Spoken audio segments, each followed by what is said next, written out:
Hello everybody. Today I wanted to talk about a theory I've been putting together after the reveal that Messmer is the brother of Melina, and how this connection provides evidence for the timeline, the origins of Messmer's birth, and a deeper connection between these two demigods.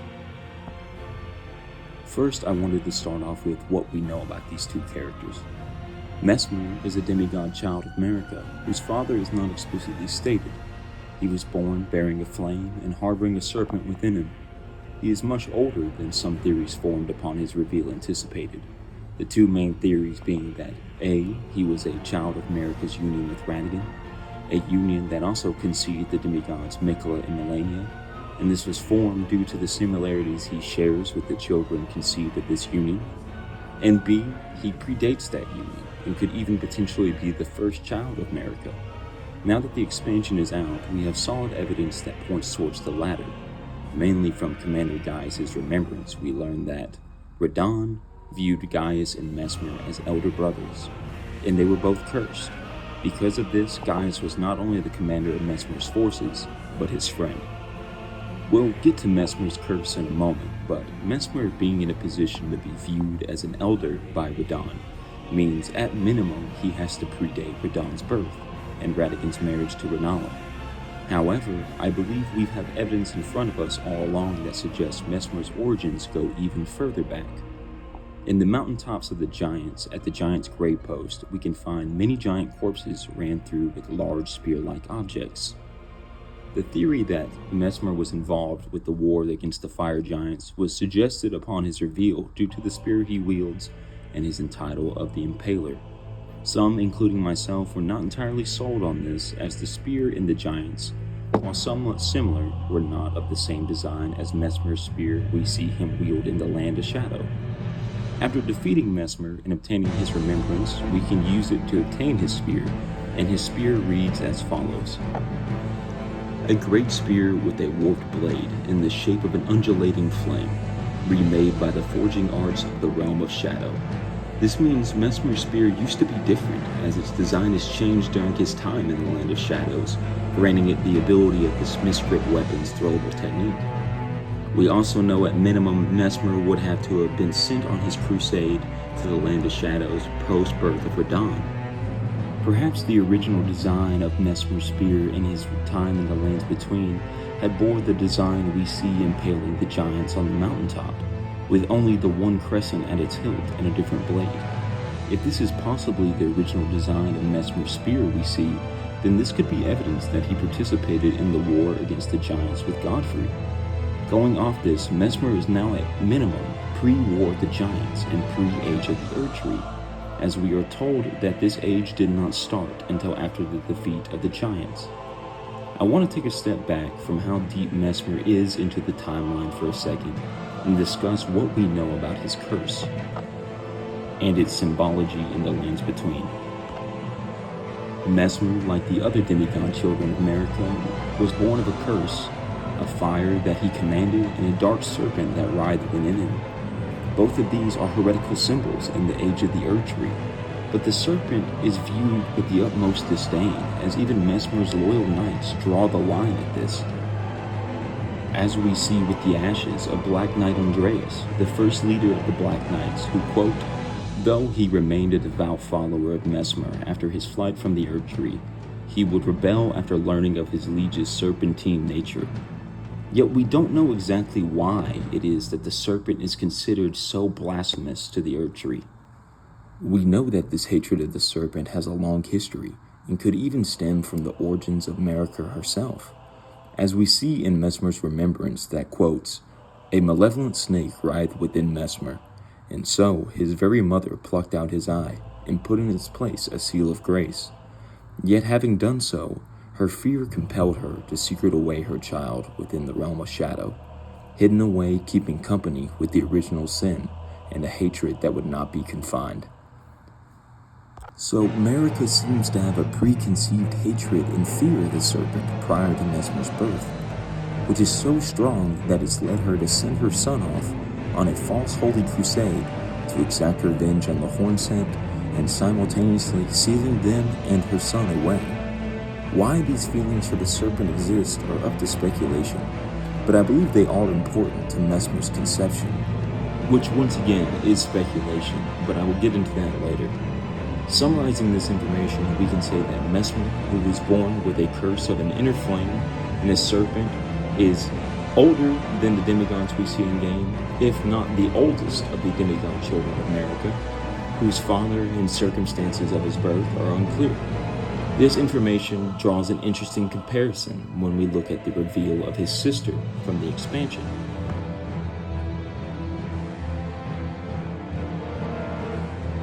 Melina, when we meet her, agrees to aid us on her journey in order to fulfill her own desire of finding her purpose from her mother at the base of the Erd Tree. The only person her mother could be referring to is Marika, making Melina a demigod as well. After meeting with her mother, she has made the decision to use herself as kindling to burn the Erd Tree to progress our journey to the Elden. We learn from Enya, after being denied access from the Erd Tree after defeating Morgoth, that not just anyone can be kindling to burn the Erd Tree. It takes a special person, one who has envisioned flame. We also learn that burning the Erd Tree is considered the cardinal sin, but despite this, Melina is committed to seeing it through. She states that, regardless of her mother's desires, she is doing this of her own volition, making it unclear if Marika is for or against this act. We know that even before doing this, Melina describes herself as, quote, burned and bodiless, explaining why she manifests and departs like a spirit when we interact with her. She also seems to be quite old, as she is able to account the words of Marika whenever we are resting at one of the churches, words that even stem back to pre-Age of the Erd Tree, with her quote at the Church of Repose in the mountaintops of the Giants. I'm sure you are aware of the theory about Melina being or having a connection to the Gloamite Queen, leader of the Godskin Apostles, an Empyrean selected by her own two fingers, who enacted the God Hunt with the God-slaying Black Flame against the Erd Tree. I've always been on the fence of this theory, even though there has been solid evidence pointing towards it. Evidence such as Melina's eye being sealed with what looks like a claw mark seal, which is associated with Malekith, whom defeated the Gloamite Queen. The Gloamite Queen's black flame draws from the power of the Rune of Death, as we are told its power was diminished upon Destined Death's sealing. Once again, in the Lord of Frenzied Flame ending, where we spare Melina from being used as kindling to burn the Erd Tree, we see her again only after the defeat of Malekith and the return of the Rune of Death to the land, her hair black and her right eye blinded, with her left eye now unsealed with a purple hue to it, a similar hue that is found on the jewelry of the Godskins and on the beast eye given to us by Malekith, a device to search for fragments of the Rune of Death in the form of Deathroot.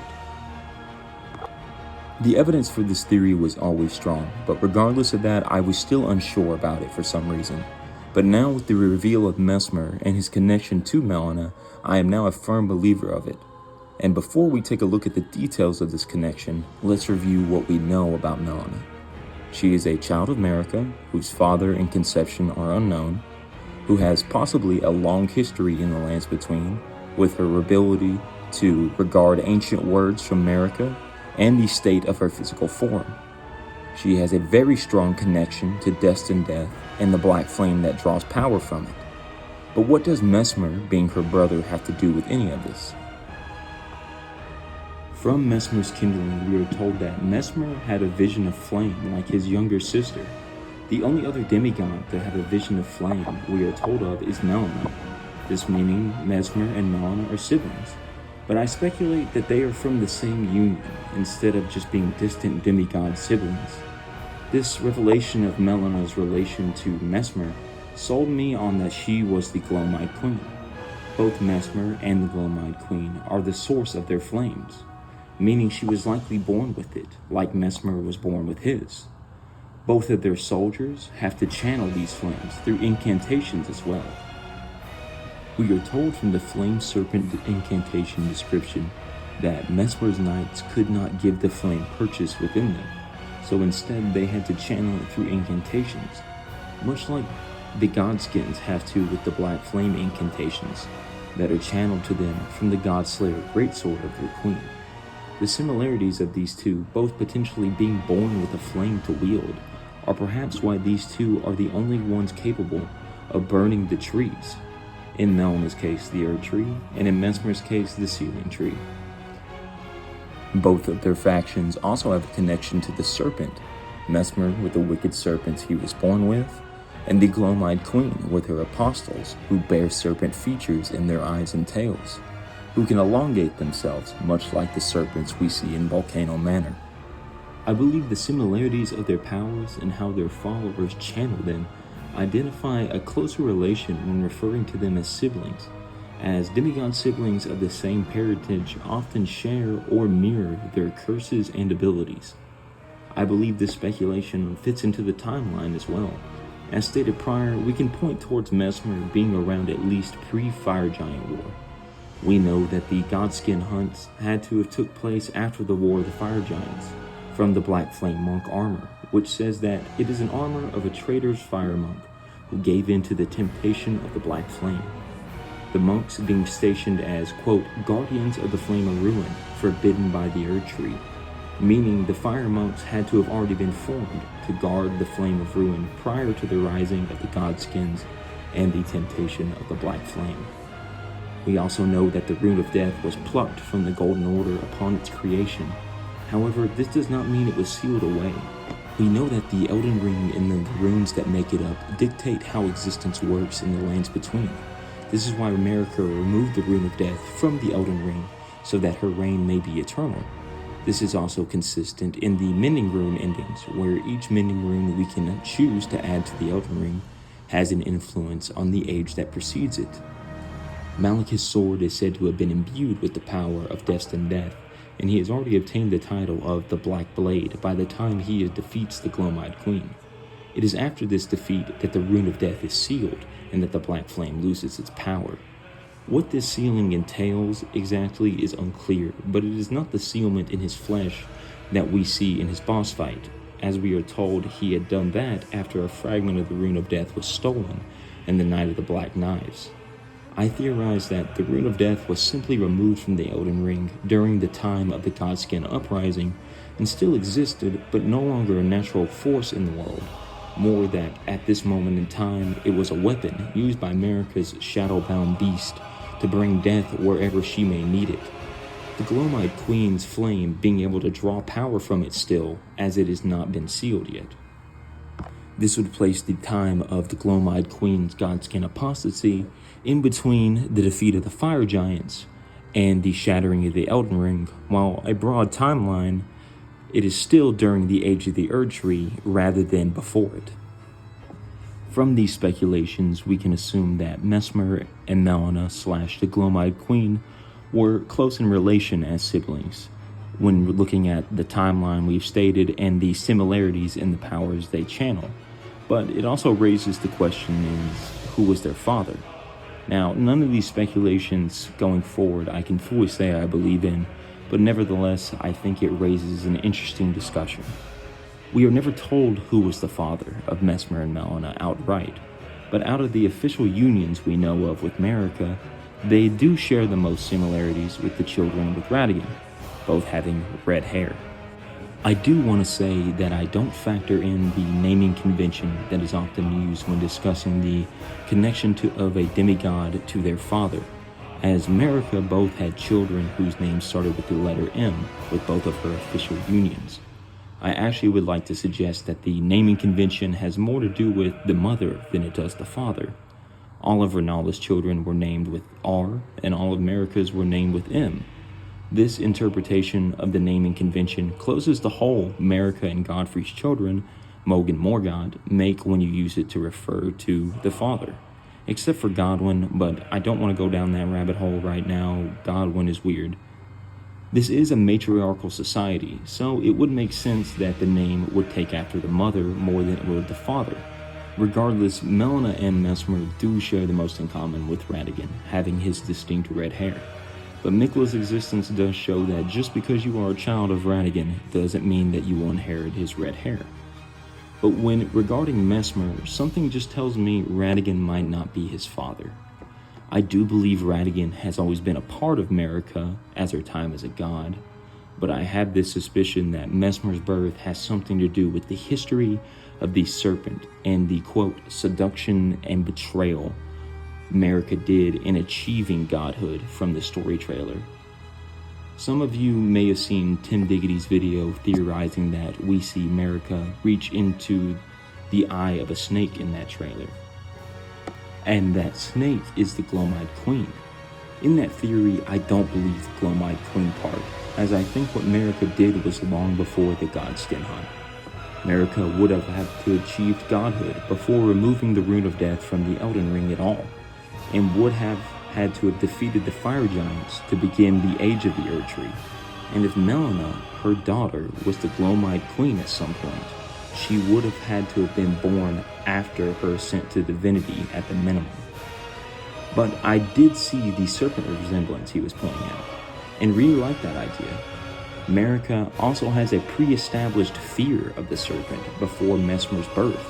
As we were told, she plucked out his eye and put in a seal of grace to hold it back, but that did not stop the fear and hatred that continued to grow of it. These emotions probably being what led America to seal Messmer away in the Land of Shadows in a false holy crusade that allowed her to exact her revenge on the Hornset and seal her son away at the same time. If you're interested in hearing more of this event as well, check out Smotown's lore video again. Once again, he does a great job in putting these events together. I speculate that whatever America's seduction and betrayal was, the original sin and the serpent's involvement, and why America has a preconceived hatred of it, led to the conception of Messmer, and this is why the serpent has taken root in him. It may also be the reason behind Melina's / the Gloamite Queen's conception. Perhaps America once took part in the repellent birthing ritual we hear about from the serpent's amnion, a ritual connected to the fire-wielding serpents we see spawn from this in Volcano Manor. Originally, this next less confident speculation was on if Melina and Messmer are twins, but after rereading Messmer's Kindling, it does clearly say it is his younger sister who had a vision of fire, so I believe that is out of the realm of possibility now. However, the evidence I had put together for this possibility, I do think is still relevant towards the idea that they were in close relation as siblings. Evidence suggesting that close related siblings, especially twins, have an interesting trend in their inherited features in the paths that they choose. In Miquella and Melania, we see that they are both born with opposite curses. Melania's rot is continual decay and rebirth, and Miquella's eternal youth being stagnation. These two also assume different roles. Despite both being Empyreans, Melania resists the potential order she could bring about by shunning the rot within her and choosing loyalty to Miquella, while Miquella seeks to pursue his order no matter what. We can see this trend with Mohg and Morgott as well, who were both born Omen but chose opposite paths. Morgott hating his Omen curse and pursuing grace, and Mohg embracing his Omen curse and pursuing a graceless path.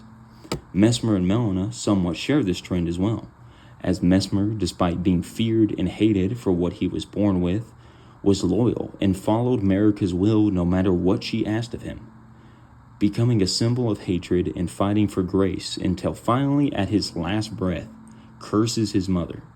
While if Melina is the Gloamite Queen, it would mean that in the past she tried to rebel against her mother, wielding death, only to be defeated and sealed early on, to then return and aid in fulfilling her mother's wish as a tarnished as Elden Lord. I could continue on about speculation of the serpent, original sin, and the timeline, but this has gone on long enough, and I don't want to detract from the main purpose of this speculation. Melina being the Gloamite Queen was a pretty accepted theory, and I don't think this has changed much about that. But I found the connection between Melina, potentially Gloamite Queen, and Messmer to be fascinating, and wanted to share it. As confusing and open-ended the lore of this game can be, I love the discussion that comes from it. So if any of you all have anything to contribute to this discussion, please leave a comment below. I would love to hear it. Thank you all for listening, and let me know if there's anything else you all would like me to cover.